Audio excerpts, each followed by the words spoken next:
Hello and welcome to the latest episode of the Making Lean Fly podcast. Today we've got another great subject. This is the role of the team leader and group leader, and I've got four fantastic guests. Edwin Berg, our piece of furniture that we keep in the podcast on a pretty regular basis. Rob Bullock, site director from Western Approach. Gary Shurmer, one of our lean experts, and Adam Nicklin, who now heads up our enterprise excellence part of our lean COE. And the abstract for this, which you'll have seen hopefully on the heading for the podcast, is that the team leader and group leader roles are two of the most important leadership roles in an organization. They're directly impacting and influencing the majority of a company's staff. It's therefore critical that they're the right person for the role and that they're supported to be successful in that role. So what does that look like in reality? What does an organization need to do to ensure that it recruits and selects, inducts, trains and supports its team leaders and group leaders excellently? So in this episode, I'm going to talk to my four guests about their personal experiences, including Rob as one of our site directors who's actually done this and experienced recruiting and developing team leaders and group leaders. And then my other guests have all had different experiences and observed and had different influences from what we've been doing. So I'm really excited to get into this. So I'm going to start, as I always do, by asking our guests to introduce themselves. So let's start perhaps with you, Edwin, as our furniture, our regular guest. So welcome to the show. Thank you for having me again, Philip. And it's not always that I'm being referred to as furniture, but somehow it feels good to be on this cast more often than a few times. Thanks. So I'm Edwin Berg. I work with GKN Aerospace a little over 3 years now. I lead our Lean Academy, which holds the body of knowledge for everything we do in continuous improvement and lean, and also a group of great professionals that I work with in the Six Sigma realm. That's my day to day. Great, thank you, Edwin. And Adam, welcome, first time on the show. Yeah, pleased to be here. Thank you, Philip. Hi everyone, Adam Nicklin here. I've been around GKN actually since 2007, but I've been in GKN Aerospace just over 3 years now. I am responsible for Enterprise Excellence now, which is a newly formed part of our Lean Centre of Excellence as we look to go more horizontally and more vertically with our organisation in terms of our lean deployment to make sure we're just a brilliantly, fantastically connected organisation. Excellent, Adam. I wouldn't try and say that after a drink or two. And Gary, welcome. Relative newcomer to GKN Aerospace, welcome on the show. Thank you very much, Philip. It's a pleasure to be here. Yes, my name's Gary Shurmer, so I'm relatively new to GKN, as Philip said. So I've been in the business for just a little over 3 months. I might even be touching 3.5. So I might even try and stretch it out there. So I'm a lean expert, and I'm supporting currently Filton and Western Approach on their lean journey, and hopefully getting them really embedded into the lean operating model, and obviously supporting them with their difficulties that they'll have over the coming 24 months or so. Great, thank you very much, Gary. Loads of opportunity there. And then Rob, last but not least, our site director from Western Approach. Welcome. Thanks, Philip. Yeah, thanks for the invite. Great to be here. So Rob Bullock, I am the site director here at Western Approach. Been with GKN for a little under 10 years. Background is in operations mainly. Started in lean way back when. So a lot of exposure with lean and really passionate about the subject. So keen to express some views on the topic matter here at hand. Brilliant. Thank you. Thanks very much, Rob. And it's a pleasure to have you on.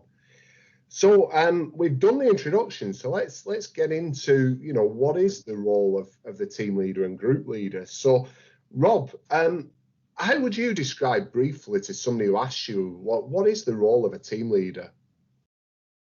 I think for me, Philip, if we talk about GKN and our kind of strap line of becoming a great place to work, I think the role of the team leader and group leader really is all about that for me. It starts with them. They're the building blocks. If we start with those guys and they drive this great place to work, then I think that, what we can achieve is truly remarkable. So I think for me, it's, forget the daily accountabilities of PSQ, DCC, etc. I think for me, it's just all about that people and development, all that side of things. I think that's a real strong point in it for me. Great. I love that, Rob, as well, the way that you've not kind of gone into, let's give some technical bullet points of the job description. You know, what's the essence? Why do we have team leaders and group leaders? And I think I'm a simple Welshman, Philip.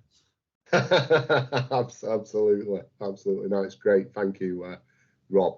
And Gary, you bring a little bit of outside in thinking about team leaders and group leaders. You know, maybe just building on what Rob said, how would you see the role of the team leader and group leader?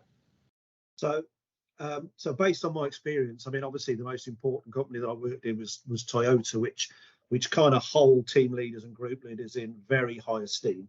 And as you said at the beginning of the podcast, you know, these guys and girls, they do control the majority of the people, and the drive within them is you know, production is king. You know, the team leaders really keep the production lines running, and the group leaders support the team leaders to keep the production line running.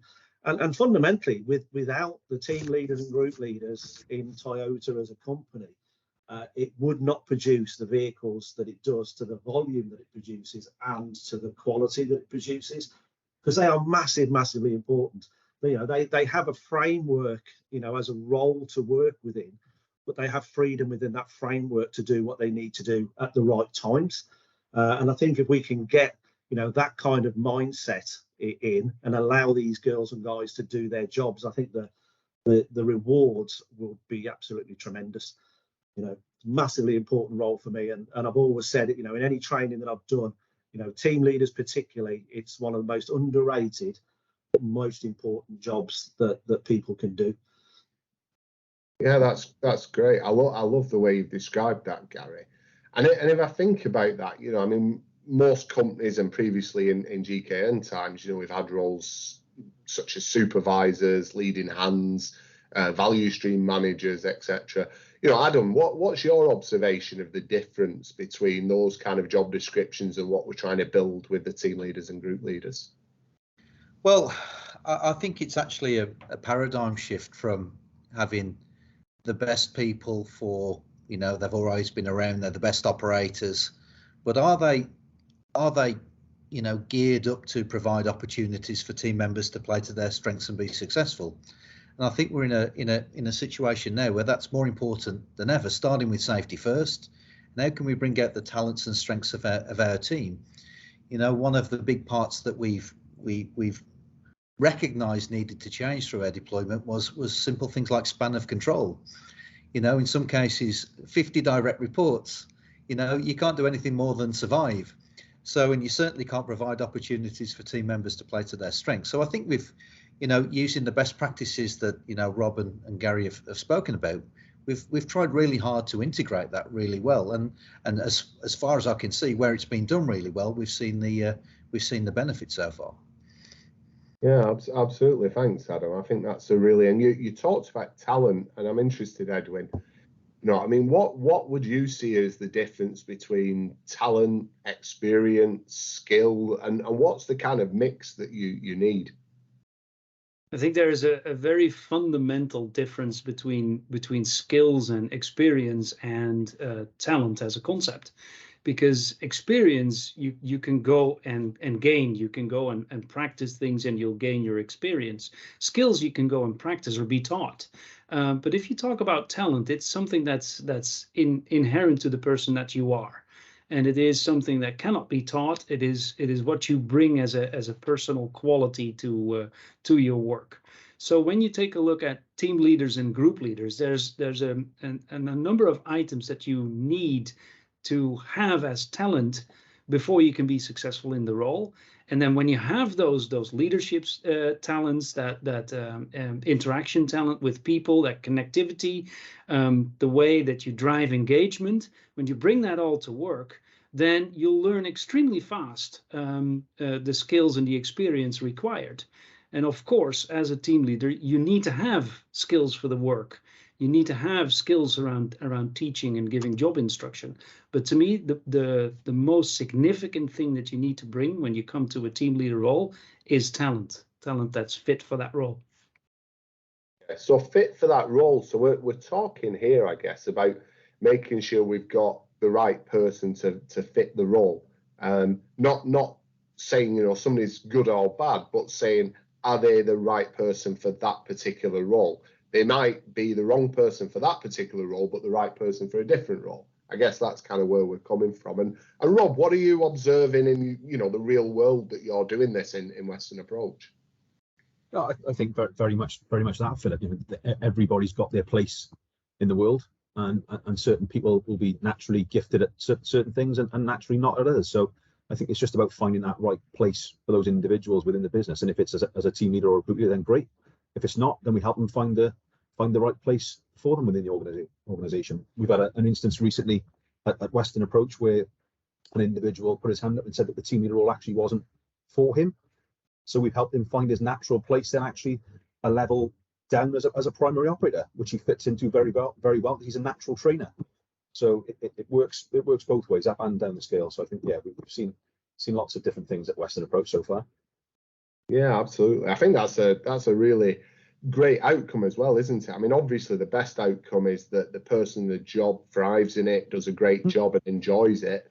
But if they're not enjoying it, it's not fit for them. The second best outcome is that we then find an opportunity for them somewhere they can come in every day and think, hey, I can do a great job. And there's nothing worse than somebody being stressed because they're not in the right role. I mean, that's not good for anybody, is it? So, I mean, I'm interested, Gary, how have you seen this? Again, I'm looking for this outside in view. You know, I mean, you know, if you think about Toyota, how do they make sure they've got the right people in those team leaders and group leader roles? That's a good question. They have a journey path. So there's a clear journey path when you join Toyota as a team member, and to get to a team leader role, you have to go through, or you have to have your yearly appraisals that have to be over and above the normal standard minimum 3. So you have to be a 4 or a 5. You have to do that for a minimum of 4 years. And what you find is those that are the 4s and 5s, it's because they want to do that role. And then there's the natural selection. Then after, I think it's probably about 4.5 years, there's a determination whether 1, do they want it, and 2, do we actually see that they are a team leader material? And this is kind of done through the yearly appraisals. So the conversations are always taking place in where do you want to be in 12 months' time? Where do you want to be in 2 years' time? And if the conversation is they want to be a team leader, then the direction is from the group leader is how do I develop them to be a team leader? So they're already pre-selected through their own ambition, and then they are kind of then built up to their selection for the team leader program after 4 years. So that's kind of how Toyota do it, and then they do exactly the same when you go from team leader to group leader. You have a 4-year path to become a group leader, and again, you've got to have the desire to want to do it, so they'll understand what the role really entails. The group leader can work with them and make a determination whether, yes, you're going to fit this role or whether you're not going to fit it, because there is a fine line between whether you can be a good group leader or whether you can't, and you have to have that kind of separation from the team members and the team leaders. And someone once described to me, it's a bit like a spark plug, and you've got to have that perfect gap between you and them. And sometimes team leaders can be a bit close, so that gap can be a bit too close. And obviously, you know, the spark plug doesn't work. And then equally, they can be too far away from them, and it doesn't work. So, it's got to be perfect. But you kind of spend 3 years with them, building them up to that and making that determination whether they'll make a good group leader or a team leader or whether they won't. And they're informed about this all the way through. Every 6 months when you're having the reviews, they are literally, are you on the right path or you're not on the right path? And sometimes they'll just say, it isn't for me, just like, the gentleman from Western Approach. But that determination would be made absolutely prior to them being put on a course. So it sounds like there's more to it than just are they good at the job that they're in. They are actually assessing them for let's call them the softer skills that they need for the role. Absolutely. It's about attitude. It's about, how much they put themselves out, and they're assessed on really their drive, because you've got to be massively driven to become a team leader or a group leader in that environment. And you can get found out very, very quickly. So the selection criteria is as such. It's a two-way conversation.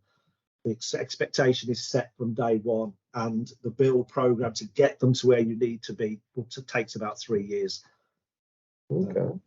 It very much sounds like we need something similar in England football's team, don't we? Absolutely. Yeah.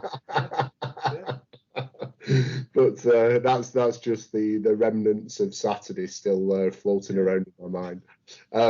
But let's so we've talked quite a bit about the subject of this. We always have an element in the podcast where we try and find fun facts about the guests. So Edwin, I think, has been on the hook a few times already, so I'm not going to ask him to do that again. But Adam, what's a fun fact? What might people not know about you? Oh, I've got two actually. All right. So the first one is I share a birthday with John Wayne, but I'm definitely not a cowboy. So that's the first thing. The second one is I'm actually pretty stupid because in December, despite the fact that it's a busy time of the year anyway, today my youngest daughter is 13. Tomorrow my eldest daughter is 15. And on the 23rd of December is my wedding anniversary. So quite frankly, I'm an idiot. But those are the two things that come to mind. Yeah, you're a very poor idiot as well, aren't you? Well, that's true. But others might say I do exactly what I'm told as well. So swings and roundabouts. Absolutely, you're definitely not good at maths. Not when it comes to the addition of 9. No, excellent. All right, thanks. What about yourself, Rob? What can you tell us that we might not know about you? I'll stick to one. I think I'll be greedy and have 2. But I think so. As a passionate Welshman, you may not know that I am a qualified WRU coach. So my son, who's 12, is very passionate about the sport. Got a very good rugby brain on him. Nothing like his dad. But yeah, I've coached for about 6 years now. So since Ethan started playing, I've been coaching for 6 years and I'm qualified. So yeah. It's my passion outside of GKN. Oh, that's excellent. I mean, the way you're helping, young minds and bodies to build themselves, and that camaraderie of being in a team and playing a team sport. I mean, that's fantastic, Rob. So it's a great thing that you do there. And the worst thing about it though is I can't think of something to make fun of. So I'll just have to leave you with. That's great. I was going to start when you said the England World Cup. What about cauliflower ears, Rob? Any cauliflower ears, Rob? No, they're actually quite good. You're all right. Obviously used a lot of tape. Gary, what about yourself? Maybe not so much fun facts, but a couple of things. I actually did. I went to a space shuttle launch in the early 90s, and then in 2009. So I watched the shuttle going up, and then in 2009, I watched the plane come down into the Hudson. Obviously, the inspiration for the film Sully, and watched all of the aftermath of that and the reaction speed of the rescue services, which was quite mind-boggling, if the truth be told. To have somewhere in the region of about 100 vehicles coming across New York through traffic in about 10 minutes flat was just absolutely awesome. And then obviously, fortunately, nobody lost their lives, which was even more amazing when you consider what it happened. So yeah, absolutely, that's an incredible story, and I'm sure most people who are listening have watched the film or read the book, but if they haven't, then they absolutely should do, because it's an incredible story. Absolutely. Right. All right. Thank you. That's always good to get to know you all a little better. So thanks for that. So if we jump back to the subject though, I still want to kind of get into this right person for the role question. So Edwin, how would you describe the right person for let's stick to just the team leader initially, the team leader role? I think the right person for the team leader role is a person that connects with their team and is able to build a safe environment. Safe environment for 2 reasons. One obviously is physical safety. There's no excuse. It has to be safe before we begin talking about what is it that we're going to produce today. But I think even more important, as important, because nothing can be more important than physical safety, but as important is a safe environment where it's okay to call out problems. If you're a team leader, I think one of the key things that you need to bring is problem-solving skills and an ability to connect with people in such a way that if anything goes off standard, anything goes wrong, there's this real quick one-on-one interaction saying, all right, what is going on? What do we need to do to solve this problem? What's been causing it? Is it a big issue, or can we still produce? And if not, what do we do to contain issues going further? The idea is that they build that environment of safety where people are open and honest, they feel respected, they feel cared for, and they feel that as a team, we're all there for the same reason, and that is to be successfully delivering the right quality to our next down the line step or to the customer. Great, thank you. I really appreciate that description. So kind of if we look about, what we've talked about getting the right person for the role, and you've talked about, your view, Edwin, of what the characteristics are of someone. And I love that focus on, what I'd probably describe as physical and psychological safety of the team members. How do we select our team leaders and group leaders? And Rob, maybe you're the right person to direct this question to. In GK Aerospace, how are we doing that? How are we selecting, how are we inducting, training and supporting our team leaders and group leaders? Yeah, so I mean, we've got quite a, well, I would say unique, because I know no different, Philip, at the moment, but I think unique process in the fact that we don't just rely on the the usual interview process. So we've partnered up with Gallup, who are well, they've got an abundance of data, let's put it that way, in terms of the knowledge that they have in terms of the marketplace and the requirements for these type of roles. So they hold this vast database of information on the requirements and what makes a good leader, group leader, et cetera, et cetera. So we partnered up with those guys, and ahead of going for the role, these guys will apply, the candidates will apply and do an online web assessment, which really then starts to give us, some of those attributes that the guys have talked about, where their strengths are, where the development areas are. And we can kind of benchmark that then against what Gallup would say makes a good leader, whether it's a team leader or a group leader. And then we get a kind of feel for these individuals before they even come into the interview room. We know whether they're hitting that benchmark or not. So we then combine the interview. So we combine the web assessment with a face-to-face interview, and that's usually a panel. So 3 or 4 individuals. So we get a good cross-functional representation there of the business. Use the information contained within the web assessment to develop interview questions as well. So again, it's all interconnected. And in the case of an internal candidate as well, they would get what we would call a proxy survey. So the existing manager and previous managers would complete a survey of that individual, again, kind of guidance as to the whys and the wherefores of how they perform. And it's really those 3 things, they're the 3 key elements that we take then to kind of form a rounded view of that individual and whether they'll be a good fit with the team at Western Approach, for example. And then we make the decision based on that. It works very, very well for us.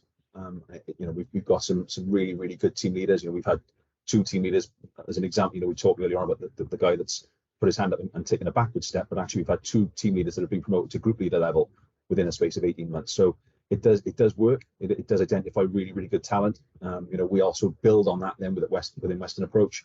And myself and the HR manager do a monthly forum with the team leader and group leaders. So that's an opportunity for those guys just to kind of get together for an hour once a month, talk about what's working in the role for them, what doesn't work so well, and then they relay that then to myself and the HR manager, and we kind of give some feedback, take actions away, and help build on it from there. And another thing then, just to finish off, we insist that they do Lean Foundation and Lean Advanced within the first 6 months of being in the role. So it's given them that building block to go on and do great things, hopefully, for the company. Brilliant. And as I understand it, you also build their individual development plans around the strengths profile as well to help them build on those strengths. Yes, we do. Yeah. So each leader then, when they're appointed into the role, as part of the web assessment that we do with Gallup, we take that information and we develop individual development plans, IDPs for each leader, which again, we write the sort of broad brush areas of focus and areas of development for them. They take that away and actually write their own objectives to help develop those areas then. So it's not just us kind of spoon feeding. They've got a bit of work to do as well. Again, that just puts that bit of accountability, that bit of responsibility back in their lap. That if they really want the job, if they really want to develop, it's a 2-way street.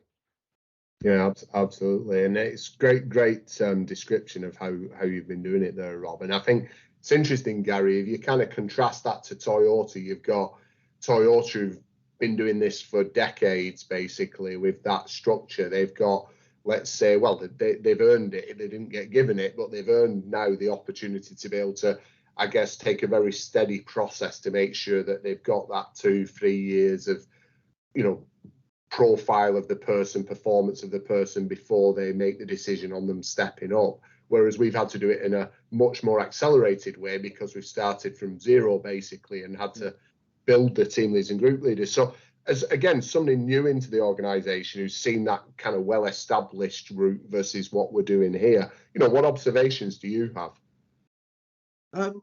Obviously my observations are still quite limited, to be fair, Philip. What I would say is, you know, in terms of observations is, you know, team leaders in Toyota, as an example, they are solely focused on people and process. And wherever their process areas are, they will always be there. And I think maybe, perhaps one of my observations is I don't know who a team leader is. And it's very clear within that organisation who is who. So therefore, it's very easy to approach the right person if you know, because you know they'll be there and you know who they are. And again, I know it goes a little bit away from the question, but that's probably, you know, my observation. You know, as I walk around, you know, this site in Filton where I am currently, and equally in Western Approach, I can't differentiate who the people are. Therefore, it's very difficult for me to say, well, who's a team leader, who's a group leader. I can see who an operator is because they're generally doing something, you know, but there again, that could be a team leader or it could be a group leader. So you know, I think, you know, I think there's something that maybe could be grasped in that is, you know, we don't need to have a big flag that says I'm a team leader, but we should be able to differentiate who is the leadership and who are the operators, and who is leading these operators in a specific area. And one of the, you know, and absolutely one of the key things and one of the key attributes, you know, and I was listening intently to Edwin and he was absolutely 100% right. And I think one thing that we perhaps could add into that, you know, is a team leader has got to want to be able to lead people, and he's got to want to be able to get product through the door and get it through the door safely, first and foremost, but to the right quality, and react incredibly fast. Now, one can argue that Toyota is a more fast environment than we work in within aerospace, but time is still equally as important. So problems arise, they need to be fixed, and they need to be fixed there and then. And if they can't be fixed there and then, is this the structure that we've got with the daily management boards that allows the escalation to fix that. But it is the real quick fixes that really need helping with. So I'm hoping, obviously, during my journey with GCAN and, you know, working with Rob and the site directors here at Filton, that we can kind of get that element of structuring that actually directs the team leader in what they do and how they do it and how quickly they do it. So brilliant. I think that's fantastic, Gary. And I think, again, what you've established there is, you know, our journey to maturing these roles, right? And I think it's great observations. And again, one of the great things of having somebody come with that outside in view is that we can get the mirror held up and say, okay, we've done so much. What do we need to do next? So that's fantastic feedback. Thank you, Gary. And I guess that links, you know, to the next question I have, which is, you know, what are the benefits to the business of having those people properly in place? You know, I mean, if you have, let's say, a traditional supervisor, leading hand type of business setup versus having these roles, these team leaders and group leaders in place, what are the impact that we would expect to see and the benefits to the business? And maybe, Edwin, you can have a go at that one. I'll start off with the really obvious ones, which is if you have really good team leaders, most of your problems are going to be solved by the team and the team leader together. There's going to be a lot less escalations because you've worked together to really formulate problem statements well. You're acting really fast, and it becomes a habit to act when problems are still small. And that means that your production flow is going to be less hampered than it is right now.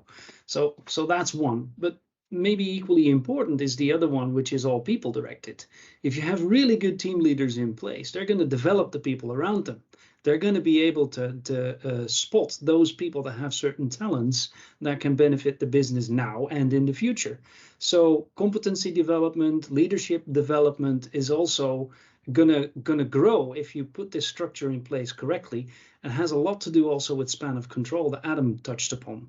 If you have 10 to 12 people that you work intensely with every day, you're going to know them. You're going to know them really well. You're going to be able to support them really well. And that benefits the future as much as it does benefit the day-to-day business. So I think those two things are extremely clearly visible. If you have that structure in place, the flow of operation as well as the people development are going to thrive. Excellent. I love that, Edwin. I think that's a great explanation. So I'm going to turn the question round now. So those are the benefits to the business, but if I listen to how Gary described it, it sounds like these are pretty tough jobs, right? There's a lot of expectation. They're very demanding roles. So what's the benefit to the individual? Adam, what's your view on that? Well, I think it has to go back to, if we go to the start, we want 98% of problems to be solved at the team level, and that means it's a more difficult job than perhaps we currently have in certain ways, where we've been able to escalate more quickly than we should. And I think what that brings is a certain thought process is required. And I was reflecting just on the conversation about why our talent process is a game changer for us. If you look at the we call 5 dimensions: motivation, initiation, work style, calibration, and thought process. And I was reflecting on what the guys were talking about. Goal orientation needs to be massive. You need to hit targets every hour, every day, relentlessly. Whereas flexibility has probably been praised a lot in the past. But do we want people to be flexible, or do we want people to say, no, I want to solve this problem right now because I've got targets to hit? So then we start talking about problem resolution, anticipatory thinking. So I think it does become more difficult, but in a different way. So therefore, if you don't have people with that innate talent that's within their psyche to do that, that's actually when it becomes more of a drag than, because actually some people will really thrive in that environment. And I think that's the risk if we don't hire the right people ultimately. Yeah, great. Good insight, Adam. And listening to Gary, Edwin, and Adam, Rob, what kind of comments does that evoke from you?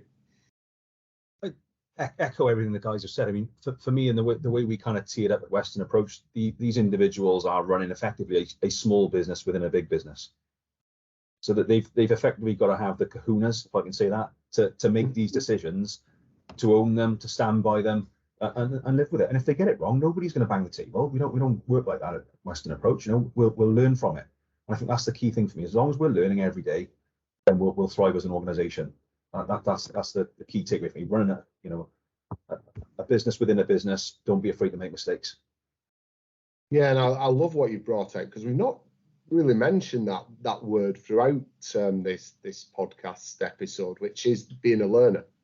And constantly understanding that every day is a school day, right? You're going to encounter problems, you're going to try and solve them, and you're going to either find that it works or that it doesn't work, and you're going to learn from either situation. So I think that's a really great point that you bring out there, Rob. I really like that.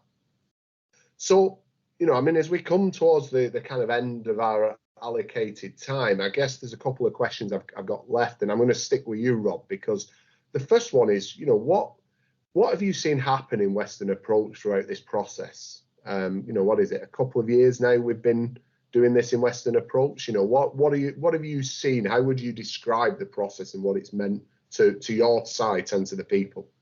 Yeah, so I think two and a half years. I think we've been at it, Western Approach, and it's definitely a game changer. We've seen some significant gains in terms of cultural improvements, just the way the organisation runs. I put my hand up, I can take a holiday now and be safe in the knowledge that the guys have got it. They know what they're doing, and if there are any problems, as the guys have already touched on, they'll solve it at team level. Our tier 3 meetings without kind of sending too too big-headed, they're quite a breeze because not a lot gets escalated. The guys deal with stuff at that ground level, and when things do get escalated, we know it's for the right reasons then. So I think we've seen a huge cultural shift for sure with the Western approach. Oh, that's fantastic. I mean, that's you can't really say any better than that, can you, Rob? So that's really great to hear. Great advocacy for what it's done for Western approach. So I guess then the second question, and I'll kind of ask the other three guys to have a go at this each.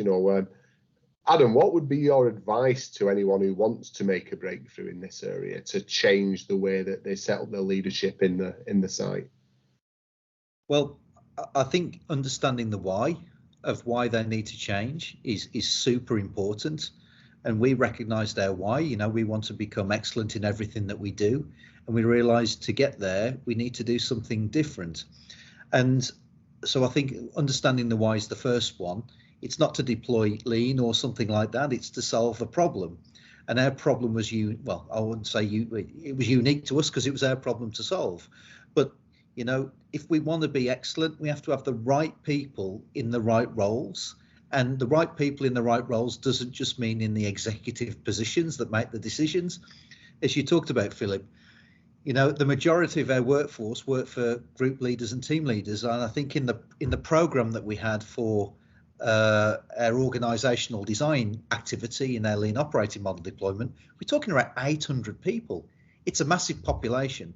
So I think if we get that right, we'll get great engagement, we'll get better results, and ultimately, we'll get a company that we want GKN Aerospace to be.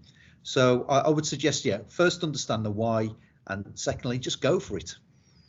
Brilliant. Thanks, Adam. I think sage advice there. Edwin, same question to you.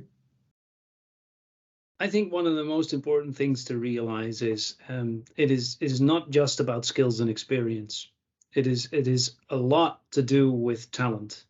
And talent is not something that you can learn, but talent is something that you can assess, you can match to the role, and you'll be surprised how many people have different talents than they use today. So take a look internally. Take a look at who your talents are for being the next team leader. Think about the diversity that you can bring into your organization if you select different people than you had selected in the past because of the talent that they bring, and realize that these are your most important leaders. This is the largest group that can make the biggest impact directly on what you do day to day. So be proud. Be proud to say, hey, we want to change. We want to grow this to be the most important role in our organization. And for that, we're going to do something different. We're going to take a new approach that really makes a huge difference in what we expect team leaders to bring, but also what we can give them back in terms of their personal benefits and career. Excellent. Yeah, brilliant. Thank you, Edwin. And then Gary, I'll give you the last word on this. What would your advice be? So my advice would be quite simple. Is it's an opportunity to help change and drive the business from the very frontline level. We want to embrace and we want to promote an army of problem solvers, and it's an opportunity for someone to actually really drive that through. People that we want to bring up to a team leader level, as an example, will know all of the issues, will have experienced all the problems, and someone that really, I would encourage to say, look, well, you've lived it and breathed it. Why not move on to the next level and try and help resolve it? Yeah, because you really know what those problems are, and as much as we're trying to encourage the operators to bring out the improvements, we really need the best people to actually drive them to bring out the improvements. People that have been there and done it and experienced so much that really could bring us up to the next level in terms of the team leaders, and then equally the team leader to the group leader. It's about the influence that you can have on this business. And that's how I would try and encourage people to try and make that breakthrough and become the team leaders and group leaders. Yes, it is tough, okay, but the rewards in terms of the development of the people, in terms of the ease in which we can now do things better, far outweigh the toughness of the job. And to be on the front line, sometimes it's absolutely the best place to be. Sometimes you kind of, you're wallowing your own self-pity, but you're actually the leaders of your own destiny. Yeah. and and become leaders and lead yourself out of those problems. And that's what I would say in terms of how do we get people to make that breakthrough. Is you want to make a difference, you've got to get into those positions, and you can really make a difference. And what I would hope is that, I mentioned before about the framework and the freedom within that. We've got to be clear and concise what their framework and what their role and responsibility truly is, and give them that freedom then to do that role. If I can make a decision to do something, I shouldn't have to get it signed off by 5 other people. I should be able to just get it done. So yeah, that's where I would come from. Excellent. I love that, Gary. Again, some really great advice there. So listen, we're at the end of our allotted time. I've really enjoyed it, as I always do, getting different perspectives on a really important subject. So thank you very much, Rob. Really appreciate you taking the time out of your busy site director role to do this. Although from what you told us, you don't really have too much to do now. So that's it sounds like you have the time anyway. Be careful who we broadcast this to, Philip, please. Joking aside, though, Rob, thank you. I know how busy you are, so I appreciate it. No problem. Anytime. Thank you very much. Thanks for the invite.